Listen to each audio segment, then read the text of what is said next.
Compass নয়, মুক্তিই যে ষড়যন্ত্র করে বিহান ও কম্পাসের বিয়েটা দিয়েছে এটা জানা মাত্রই বিহানকে বলে দেয় অস্মিকা। সবকিছু শুনে মুক্তি ও সেনাপতিকে পুলিশের হাতে তুলে দিল বিহান। হ্যাঁ বন্ধুরা, এমনটাই দেখা যাবে। বিস্তারিত জানতে ভিডিওটিতে লাইক দিয়ে চ্যানেলটি সাবস্ক্রাইব করে দেখতে থাকুন। গল্পের শুরুতেই দেখা যাবে সম্বর্ধনা দেওয়ার জন্য ডিকে কে কলেজে ডাকলে তখন দেখা যায় ডিকে কলেজে এসে ঋতুজার খোঁজ করতে থাকে। তখন ঋতুজা কম্পাসকে ফোন করে বলতে থাকে, কম্পাস তুই আসছিস তো? আমি কিন্তু এদিকে এদিকে সবটা সামলে নিচ্ছি, সময় মতো ঢুকে যাস, আর কেউ যেন তোকে চিনতে না পারে এই কথাটা মাথায় রাখিস। তখন কম্পাস বলতে থাকে, ঠিক আছে মা, তুমি চিন্তা করো না, তুমি ওই দিকটা সামলাও, আমি আমি এক্ষুনি আসছি। তখন ঋতুজা বলতে থাকে, ঠিক আছে।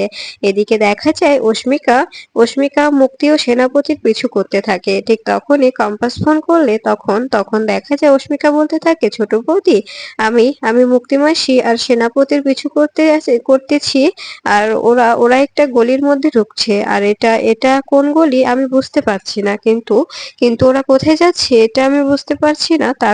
তারপরেও মনে হচ্ছে কোনো একটা ক্লু পাবো। মুক্তি মাসি কোনো একটা উদ্দেশ্যেই যাচ্ছে, কারণ সেনাপতির সঙ্গে বলতে বলতে যাচ্ছে যে আমাদের আজকে ওদের সঙ্গে কথা বলে সব রফা দফা করতে হবে। বারবার এভাবে এভাবে প্রত্যেকদিন ব্ল্যাকমেল করলে ভালো লাগে না। তখন দেখা যায় কম্পাস বলতে থাকে, তুমি কিন্তু সাবধানে সবটা করবে, কারণ মুক্তিমাসিকে বিশ্বাস পাওয়া যায় না। ও কিন্তু নিজের পিঠ বাঁচাতে সব করতে পারে। তুমি যেন কোনোভাবে ওদের সামনে না পড়ে যাও, নিজেকে সেফ রেখো, আর সবটা ভিডিও রেকর্ডিং করো যাতে আমার প্রমাণ দিতে সুবিধা হয়। তখন দেখা যায় অস্মিকা বলতে থাকে, ঠিক আছে ছোট বৌদি, তুমি যে আমাকে এই দায়িত্বটা দেওয়ার জন্য যোগ্য মনে করেছো, এর জন্য আমি তোমার কাছে ধন্যবাদ জানাচ্ছি। আমি অনেক খুশি হয়েছি যে তুমি আমাকে এই কাজটা করতে দিয়েছো আর তুমি আমাকে যোগ্য মনে করেছো। তখন দেখা যায় কম্পাস বলতে থাকে, ঠিক আছে অস্মিকা, তুমি ওই দিকটা সামলাও, আমি আমি এদিকে ডিকের ব্যাপারটা সামলাচ্ছি। এদিকে দেখা যায় অঞ্জনা অস্থির হয়ে উঠলে তখন অভিজিৎ বলতে থাকে, কি ব্যাপার অঞ্জনা, হসপিটালে কি কিছু ঘটেছে?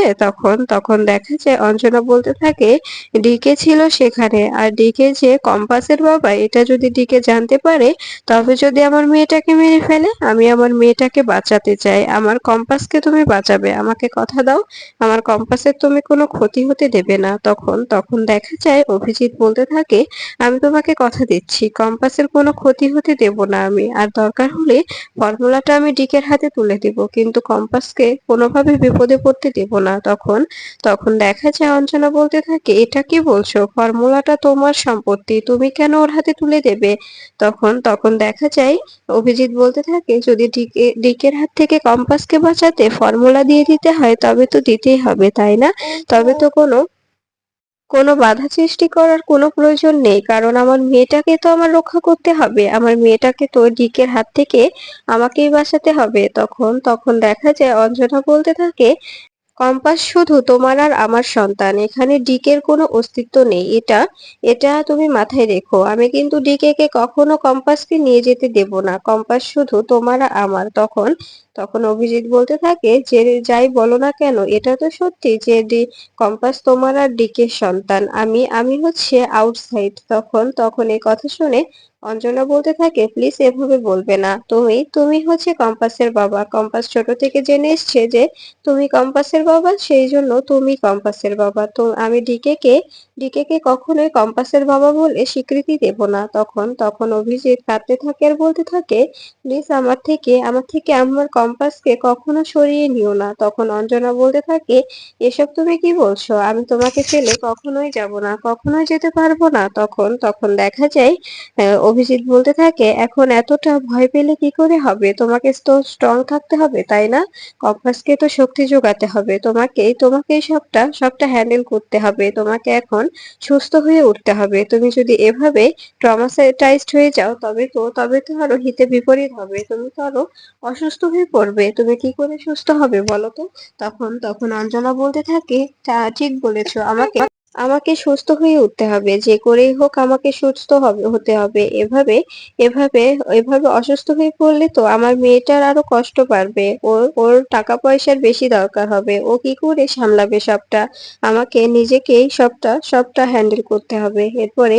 এরপরে দেখা যায় এদিকে কম্পাস ডিকের কথাগুলো শুনে অবাক হয়ে যায়। কারণ ডিকে বলতে থাকে যে উনি মানব সভ্যতার জন্য মানব সভ্যতার ভালোর জন্য কিছু একটা আবিষ্কার করবে আর কিছু একটা সবার সামনে এক্সপোর্ট করবে।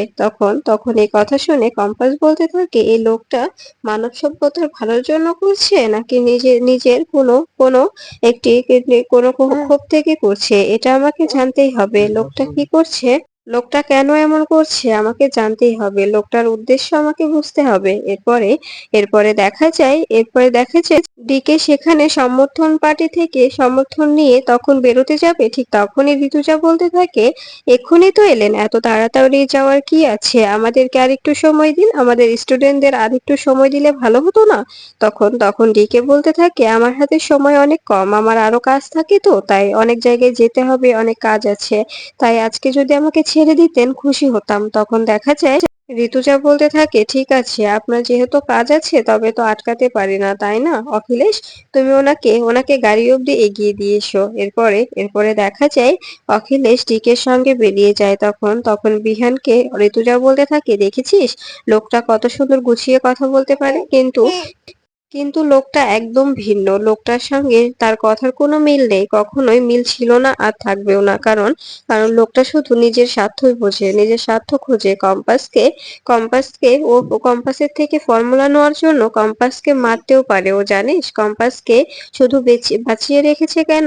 ফর্মুলাটা নেওয়ার জন্য। এই জন্যই কম্পাসের কোনো ক্ষতি করছে না, যাতে যাতে ফর্মুলাটা একদম হারিয়ে না যায়। তখন বিহান বলতে থাকে কিন্তু মা, ওনার কথা শুনে তো সেরকম কিছু মনে হলো না। মনে হলো উনি একজন উনি একজন গণ্যমান্য ব্যক্তি আর সমাজ সেবার জন্য উনি একটি বড় আবিষ্কার করছেন, আর সেটা মানুষের কাছে উনি উনি উনি ব্যবহার করবেন। এতে তো মনে হলো লোকটা অনেক ভালো। তবে কম্পাস কেন বলছে যে লোকটা অনেক খারাপ?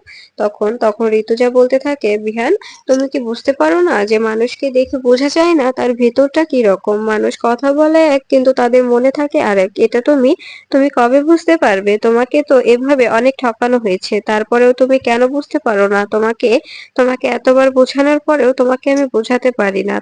তখন দেখা যায় বিহান বলতে থাকে কেন মা, আমি কি ছোট বাচ্চা? আমি কি কিছুই বুঝি না? তখন ঋতুজা বলতে থাকে না বাবা, তুমি কিছুই বোঝো না, এখনো তুমি বাচ্চাই রয়ে গেছো।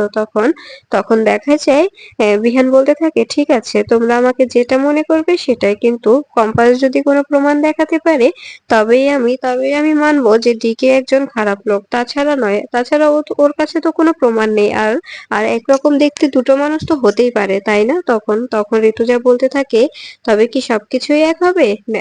চেহারা এক হলে নামও এক হবে, তার সবকিছু মানে সবকিছুই এক হয়ে যাবে। ডিকেও তো সবসময় এরকম গুন্ডাপান্ডা নিয়ে ঘুরে, তবে কি ইনিও এভাবেই ঘুরবে? তখন বিহান বলতে থাকে উনি হচ্ছেন একজন খারাপ লোক, এজন্য ওনার সঙ্গে সবসময় লোক থাকে। আর ইনি বড় মাপের সায়েন্টিস্ট, এনার কোনো ক্ষতি করতে পারে তাই ইনি সিকিউরিটি রেখেছে। তখন ঋতুজা বলতে থাকে ও তাই, তোমার বোঝার ধারণ ক্ষমতা দেখছি অনেক, তাই না? ঠিক আছে বাবা, তুমি এটাই বুঝে থাকো। এই বলে ঋতুজা সেখান থেকে বেরিয়ে যায়। এরপরে বিহান বলতে থাকে আমি বুঝতে পারছি না এরা কি করছে। এদিকে দেখা যায় কম্পাস কলেজের মধ্যে অস্মিকার সঙ্গে কথা বলছে। ঠিক তখনই বিহান এসে বলতে থাকে কি ব্যাপার কম্পাস, তুমি এখানে কার পারমিশনে ঢুকেছো? এখানে ঢোকার পারমিশন তুমি কোথায় পেয়েছো? ঠিক তখনই চমকে যায় কম্পাস বলতে থাকে এসব আপনি কি বলছেন? এরপরে দেখা যায় কম্পাসের সঙ্গে কথা বলতে থাকে বিহান। ঠিক তখনই প্রিন্সিপাল স্যার বলতে থাকে এ কি কম্পাস, তুমি কেমন আছো? কখন এসছো তুমি? তখন কম্পাস বলতে থাকে এই তো স্যার, একটু আগে এসেছিলাম, এখন চলে যাচ্ছি। তখন তখন দেখা যায় প্রিন্সিপাল স্যার বলতে থাকে, আসলে তবে আমাদের সঙ্গে দেখা না করে চলে যাচ্ছিলে? তখন কম্পাস বলতে থাকে, আপনাদের সঙ্গে দেখা করলে তো আপনারা যদি আমাকে কলেজ থেকে বের করে দেন, এজন্যই না বলেই চলে যাচ্ছিলাম। এরপরে দেখা যায় অস্মিকা হন্তদন্ত হয়ে কলেজে আসলে তখন বিহান বলতে থাকে, কি রে অস্মিকা, কি হয়েছে? তুই এতটা অস্থির হয়ে আছিস যে? তখন দেখা যায় কম্পাস বলতে থাকে, কি হয়েছে অস্মিকা, তুমি এতটা ভয় পেয়ে আছো কেন? তখন অস্মিকা বলতে থাকে, ছোটদা ভাই এই ভিডিওটা দেখ। এরপরে দেখা যায় রশ্মিকা নিজের ফোনটা বের করে বিহানের হাতে দেয়, আর বিহান ফোনটা নিয়ে অবাক হয়ে যায়। কারণ সেখানে ভিডিওতে দেখা যাচ্ছে মুক্তিমাসি ও সেনাপতি এই অনেকগুলো সাধু বাবাদের সঙ্গে কথা বলছে, যে সাধু বাবারা কম্পাস ও বিহানের বিয়ে দিয়েছিল। আর ঠিক সেই ব্যাপারে কথা বলছে যে মুক্তিমাসি এই কাজগুলো করতে বলেছিল, আর ওনারা এভাবেই কাজ করেছিল। তার জন্য মুক্তিমাসির থেকে টাকা চাইছে। এ নিয়ে ওদের মধ্যে কথা কথা চলছে। এটা দেখে আকাশ থেকে পড়ে বিহান বলতে থাকে, রশ্মিকা, তুই এই ভিডিওটা কোথায় পেয়েছিস? তখন কম্পাস বলতে থাকে, আমি ওকে পাঠিয়েছিলাম মুক্তিমাসির পিছু করতে, তাই ওখান থেকে রশ্মিকা এই ভিডিওটা কালেক্ট করে এনেছে। তখন বিহান বলতে থাকে, নিজেকে প্রমাণ করতে তুমি আমার বোনকে এভাবে বিপদের মুখে ঠেলে দিলে? তখন রশ্মিকা বলতে থাকে, প্লিজ শ্রদ্ধা ভাই, এখন এসব বলার সময় নয়। এখন মুক্তিমাসি আর সেনাপতিকে তো শাস্তি দিতে হবে, তাই না? তখন বিহান বলতে থাকে, হ্যাঁ, আমি তোমার ব্যাপারটা পরে দেখছি, আগে এই দিকটা দেখি। এরপরে কম্পাস ও রশ্মিকাকে সঙ্গে নিয়ে বাড়ি ফিরে যায় বিহান।